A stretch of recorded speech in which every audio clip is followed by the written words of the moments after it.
This story fantasizes about a strange, immortal world. It's not located in the distant western heaven or the elusive overseas Immortal Mountains, but within the confines of a sleeve, containing a universe of its own. All of Gong Daoren's magical illusions originate from within his sleeve.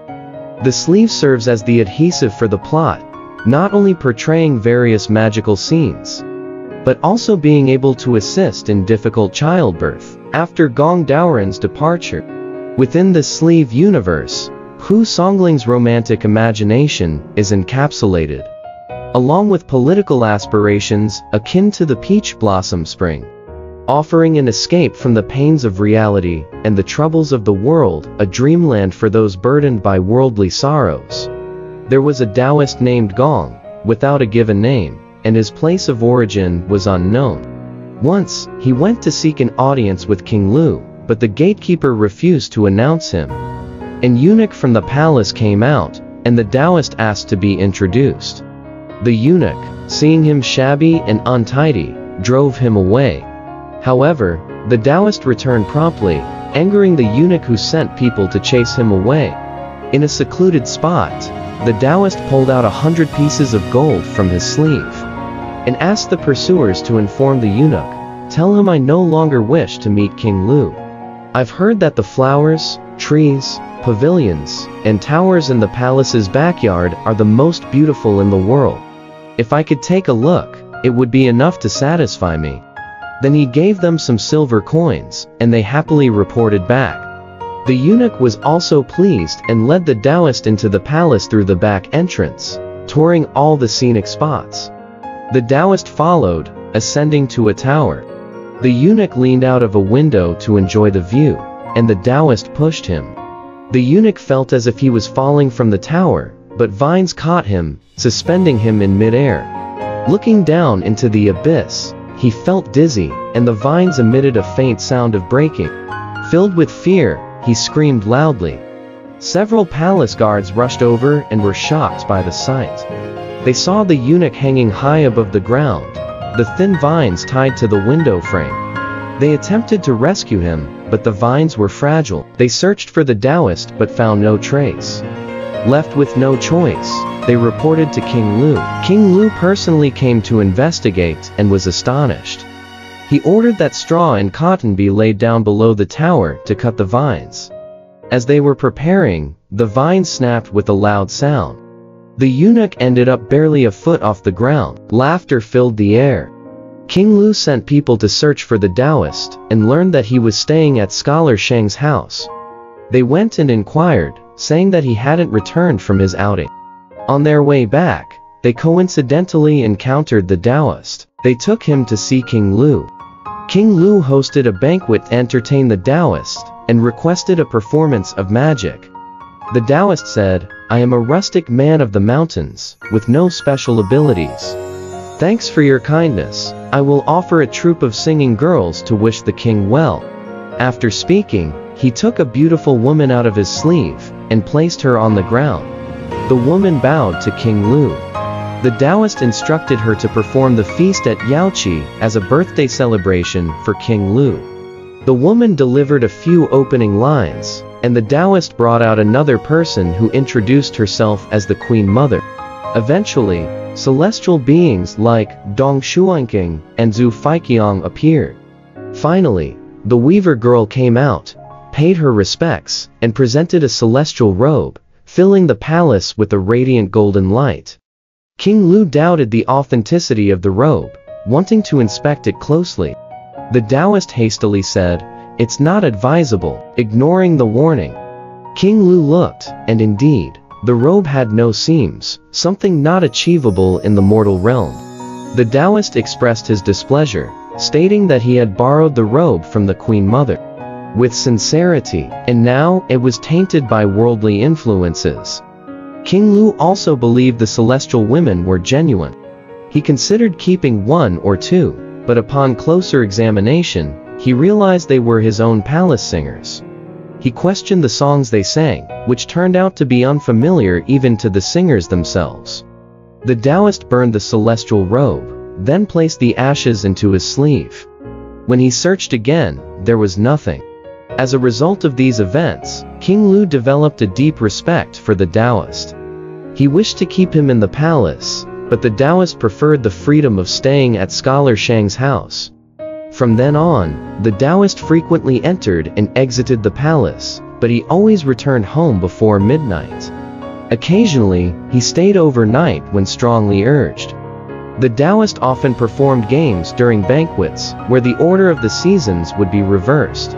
King Lu asked, "Is it true that immortal beings do not forget love between men and women?"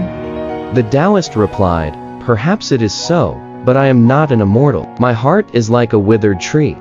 One night, the Taoist stayed at the palace. King Lu had a young and beautiful courtesan go to test him. When the courtesan entered his room and called out a few times without a response, she lit a lamp and found the Taoist sitting on the bed with his eyes closed, looking like a dead person. Shaking him caused his eyes to open briefly before closing again. Shaking harder led to snoring.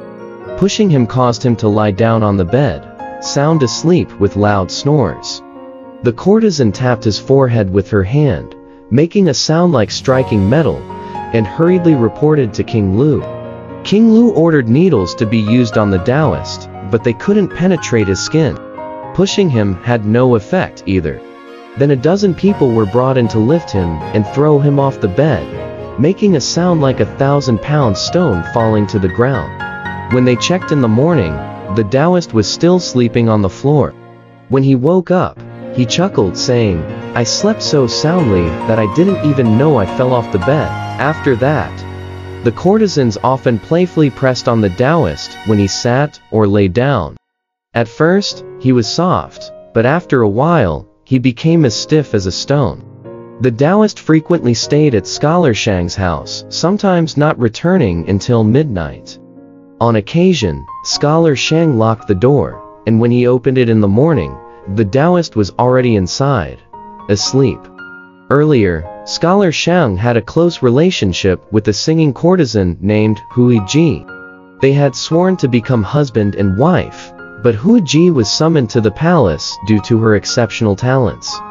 This led to their separation, although they continued to long for each other without the chance to meet.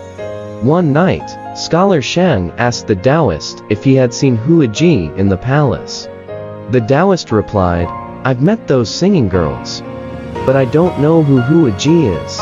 Scholar Shang described Hui Ji's appearance and age, and the Taoist remembered.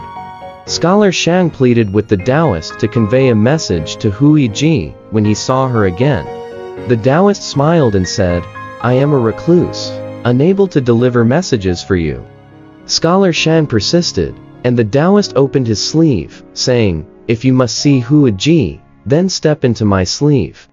Scholar Shang peered inside, seeing a space like a room. He bent down and entered, finding it brightly lit, spacious, like a hall, furnished with tables, chairs, beds, and curtains. He didn't feel stifled inside. The Taoist arrived at the palace and played chess with King Lu.